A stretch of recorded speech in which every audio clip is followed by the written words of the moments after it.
In 1960, a teenage girl was out camping with 3 of her friends when she woke to the sound of footsteps at about 4 in the morning. Due to the isolation of their campsite, she immediately knew something was wrong. She tried to shake her friends awake, who groggily sat up, questioning what was going on. Before she could answer, something hard swung through the side of the tent, striking one of the teenagers with potentially lethal force. They desperately tried to scramble out of the entrance, but the attacker kept swinging, forcing them to stay put. The attacker then pulled out a knife and once again started slashing at the tent. After a few swipes, there was enough of an opening for the teenagers to fight back. They tried their absolute hardest, but being caught off guard and tangled in the remnants of a 4-person tent didn't give them much of a fair fight. But one of the boys, Niels Gustafsson, caught a glimpse of the attacker.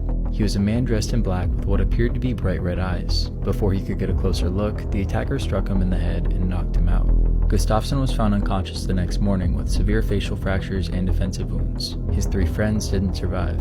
Due to the brutal and traumatic manner of the attack, he had suffered amnesia.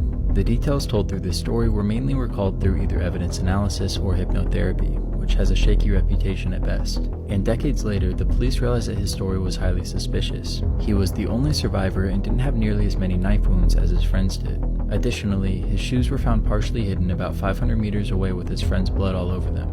This led to a trial, which ultimately found him not guilty. But if Niels didn't do it, then who did?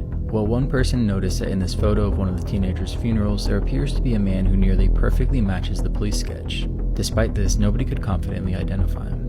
One of the more interesting suspects was Hans Assmann, who reportedly visited a hospital the next morning with blood all over his clothes. Additionally, he was connected to another unsolved murder. However, he would later be proven to have lied about several major details of his life and had an alibi. Despite having several intriguing suspects, the police never conclusively found the killer.